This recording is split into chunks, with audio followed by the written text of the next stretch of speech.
Hey guys, Rob Murphy from Holistic Healing Choices here, and I'd like to welcome you to our very first, for January 2024, book club. This time we're taking a look at 4 different books, 3 being audio, 1 being an actual physical copy of a book, and going through, finding out what we like, what we didn't like, and are they going to be any value. So let's jump right in.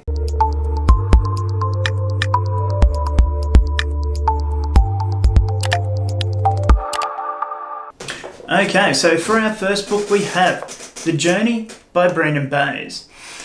I haven't actually heard of Brandon before. We got this from one of our clients, actually brought in a whole bunch of books that they were spring cleaning it that they thought we might like.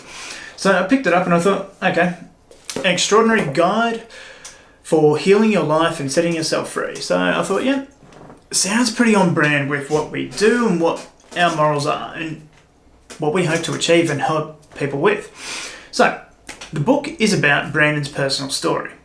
She was diagnosed with a tumour that sort of grew up pretty much inside of her in a short amount of time, roughly about the size of a basketball, or so the story goes. One thing to note is that she used to work for Tony Robbins, the mega ultra influential personal development coach, and her and her husband at the time, everybody kept telling her that she'll get it sorted once she told them the news that she had this cancer. And what did that mean? She didn't know. So she developed The Journey, as she calls it. So in that as well, it's a tool that she uses or has used or has developed to help clear any of the emotional stuff that's holding some of those negative things in, whether it be an emotional thing, whether it be a physical manifestation from that, or anything else like that, whether you just need to get clear of things. On initially reading it, having done NLP myself, I noticed I've done a similar technique. It was called a drop down through. So what the journey actually involves is going beneath that feeling. So you've got this initial feeling, maybe it's frustration. Drop below that, what's below that? Is it anger? Drop below that, what's below that? Is it sadness? Drop below that until you reach a point of peace. I don't know what came first, given that I've done NLP in 13, 14 or wherever it was. So it's like, okay, did that come from this and then has been put into the training? Had like Tony or someone else taken it on? Is it a modified version of that technique? Because then she has a campfire at the end where you sit at the campfire once you've come into your peace zone and you forgive or get forgiven by the people around that situation, that issue, what have you. But is it all roses? No. And it's a brutally honest book as well. She gets blindsided by a couple of things happening in life and all at the same time. So she does actually practice what she preaches and looks at that as a bit of a message from the universe telling her she needs a bit of healing or it's time to move on. So I really liked the writing style of it. Some of it I thought maybe a little bit far-fetched. Just my personal opinion, can someone really get that clear? And she uses other examples of other people that she's helped take through the journey as well. So there is a whole bunch of stories and what you would evidence that this works, but they're from her perspective. Who's to say that with the other people that she treated, those issues didn't come back soon after? Because that's not touched on. Because maybe it didn't come back, maybe it would prove that technique's a sham, I'm not sure. But it was an enjoyable book, and in the back of the book too, they do actually take you through how to do the journey for yourself or for someone else as well. But make sure that they've read the book too. So, yeah, there's a bit of a sales pitchy bit in there, but, it seemed incredibly genuine. She does sort of present as someone who's got a bit of a more well-to-do lifestyle, even though she goes through that she had a fire on her house, which was in the Malibu Hills, I think it was, or it was a bit of a beachfront property, and they're always flying around all over the place, doing stuff for Tony, working for him, her and her ex-husband. Because then, as it turns out, as she's going through all of this stuff and going through that and then developing the journey and taking that out into the world as well, her husband's actually having an affair. They leave on pretty good terms. I think they're still friends, and then she meets someone else. But at that same time as the husband's doing that, their daughter for whatever reason, decides to not communicate with them anymore, sends them a letter, please don't contact me. They've since patched that up, and that was her time to go right inside and go deep. It was a pretty enjoyable book. I don't want to give all of it away. I mean, there's probably stuff too on her YouTube channel. So Brandon Bowes looks probably a little bit older than that now, given that was 20 odd years ago. So go check her out. I'll leave it a link down below so you can check out her YouTube channel. But yeah, that's book number 1. Book number 2 is How to Be the Love You Seek by Dr Nicole LePera. Now, this one blew me away. This was such an in-depth book, and it hit home on a whole lot of stuff for me as well. Right from the get-go, she talks about being lonely in a group of people. So her partner at that time bought her a ticket to Cirque du Soleil, which was her favourite show, but that still wasn't, there still was this disconnection from people. And I guess I feel that way sometimes as well. It's very hard for me to connect to the outer world. So right away I was hooked in that, in a positive way. It was like, okay, if this is going to talk about this sort of stuff, I'm in, because I feel that way, I relate, and it goes through a hell of a lot dealing with personal or childhood trauma. And it can be quite confronting. I know I put my wife on it because I thought, oh wow, this is brilliant. This is great. This has some answers or some insight into my condition from, a trained psychologist. My wife saw it the other way and, went into a bit of, oh God, is that how I've been presenting to the world? Is this what I've been doing? Have I been not looking after Rob's needs enough or other people's needs enough or whatever else? And totally, it affected her in a more negative way. So it can be very confronting, this book, but I find it very, very good, very in-depth as well. It has a little bit about a certain specific part of trauma or something, and then goes, so if you relate to this, are you being a distractor, a deflector, and a whole bunch of other personality types as well? How are you dealing with it? And here's a healthier way to deal with it. And just like the first book as well, being a psychologist, she's seen a lot of people and had a lot of case studies with childhood trauma as well. So she's able to talk about all of those experiences and bring that into the book on how that played out for people as well. So it's very in-depth, very good. I love the writing style. Even though it was an audiobook for me, I listened to it. And one of the big things too is it does have meditations in there. It does have a whole bunch of tools that you can then use as well, or ideas to expand your awareness to the things that are going on. Because too, once you feel that you can be safe in that way, that you can come out of your shell pretty well, that it's safe enough for you to explore the world, then you can start to be the love that you seek. And once you find that love for yourself as well, and you can be free to be you, authentically. So I would highly recommend this one to a lot of people. I think a lot of people need to have a read, have a listen. And once again, she's all over social media as well, doing her holistic psychologist thing, as well as having a healing circle group that you can join as well. I'm going to look into that because I think that is a massive, massive thing. All of these self-repeating patterns, all of this disconnection that I feel with people as well in the real world, if I can get that taken away and be a better, more authentic, more connected person, I believe that's just going to be the best thing. So then we have our third book, Becoming Bulletproof by Evie Pomporis. I hope I said that right. So once again, this was an audiobook for me. This book is a self-help book, but in a different way. So Evie was a Secret Service operative, worked with all different types of law enforcement and everything else. And the book starts out with her experience during 9/11, working that day, not too far away from the actual incident, and then being able to rush out and start to offer assistance.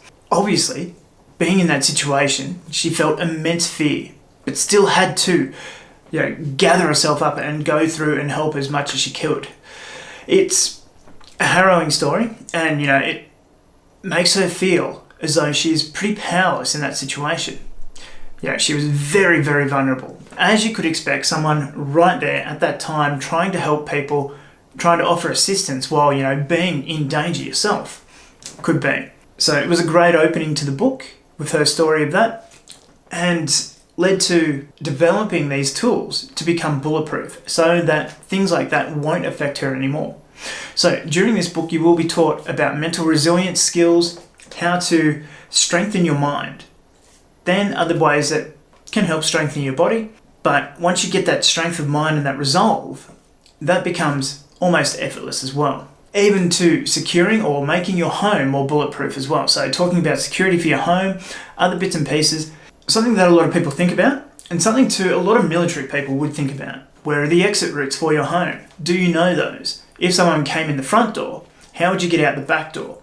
Or what would you do to defend yourself or your home in that situation as well? So there's a lot of things there that she talks about that I don't want to give too much away, but it was very, very in-depth, very good, very insightful. Then comes the part about influence and influencing people and when people are influencing you. So how to play a few little mind games, and mind games that she played in her role as a Secret Service operative to get confessions out of people, to get the best out of people. And then examples of the people that she's worked around, so presidents of all types, and how they influenced, all the different ways that they were influencing people, and how you can then apply that to yourself as well. And realize too when you're being influenced by other people. Then getting a bit more into that mental side of things. And it's full of practical steps as well. So this is something that you can actually take out and use if you really want to, if you want to become bulletproof like that. I think a lot of people do sort of need that in this day and age, that mental resilience, because it seems to be lacking. A lot of people seem to give up too easily, too quickly, whereas going through those sort of trainings, and she goes right back to where she was in the police academy, and you know, she's a pretty attractive young, back then she would have been young, lady, small in frame. She talked about her experience of not being able to keep up running during the police academy, which then meant that everybody had to suffer. So she wasn't going to put herself in that position to make everybody else suffer or lag behind or be the one that could get someone else killed. So there's a whole story and treasure trove of that as well that I think people could take a lot from her experiences. But she's also very grounded in that you can't ever really get rid of fear. Fear will always come up, but it's your reaction to what happens there and how you hold yourself. So using all of those tools that she talks about gets you to that point where you become bulletproof, where that fear doesn't affect you and you can still operate in extreme times. She talks about doing stuff that you hate. Exposing yourself to cold in her case. Yeah, she was in one place, you know, in her Secret Service garb, so cold that she almost got frostbitten toes. So she exposes herself to cold, just so that she can operate in those environments. So it was a very practical book. Not quite the self-help book that I'm used to, but I love that as well, having that awareness around different experiences as well. Then moving on to book 4, we've got Breathe by James Nestor. So this book is Breathe or Breath by James Nestor. This one's all about breathing. How we've developed, worse breathing habits for ourselves as a human species. Talks about his experience, and the first part's all about an experiment that they did where him and this other gentleman, they tape their noses shut, where they could only breathe through their mouth. Now this was for a period of time, and the findings there were huge. More or less like, if you don't breathe through your nose can develop sinus infections, which can be drastic. Your lack of performance, you're more susceptible to start snoring. Whole bunch of other detrimental things just from not using your nose. He got to this because he was very sickly and had all the wrong things or bad things happening with his sinus cavity. So it's something that you can actually develop. There's a line in there that your skull actually never stops developing. So a 70-year-old can start to develop better breathing skills. But then he went on to, about his lungs as well. How can you develop better breathing habits with that?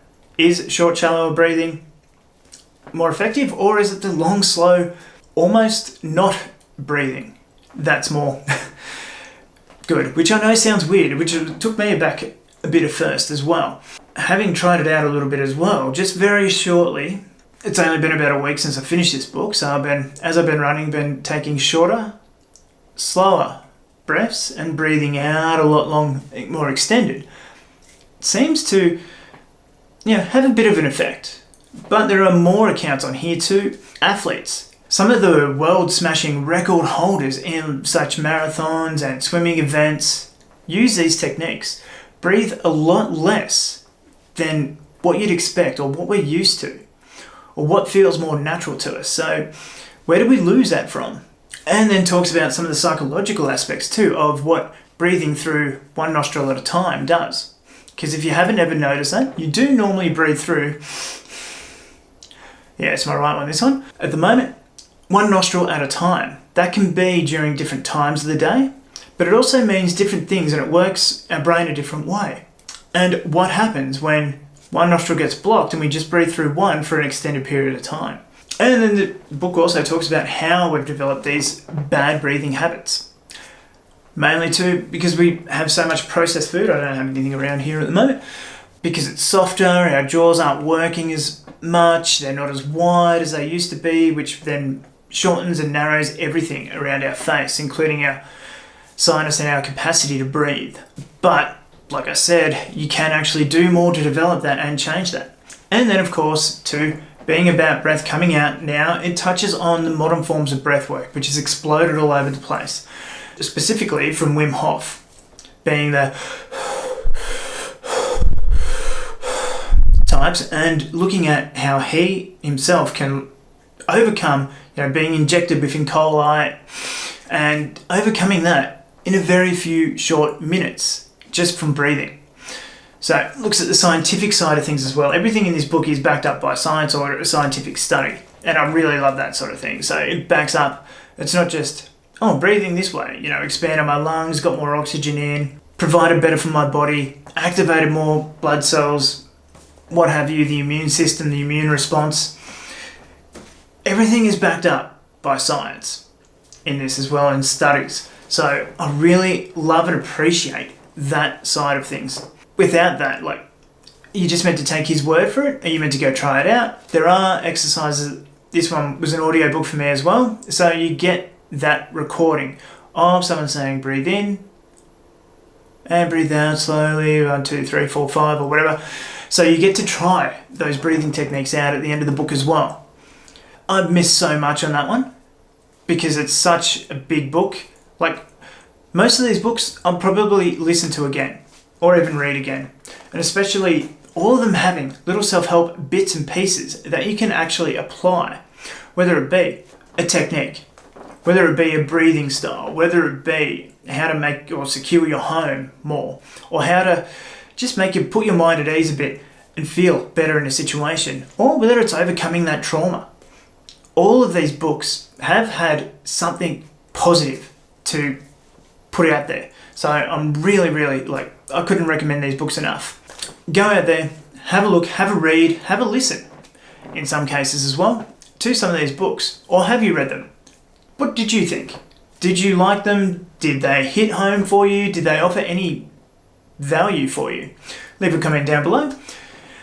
And as always, guys, remember to like, share, comment, subscribe in this video. I'm Rob Murphy, and I'll see you in the next video.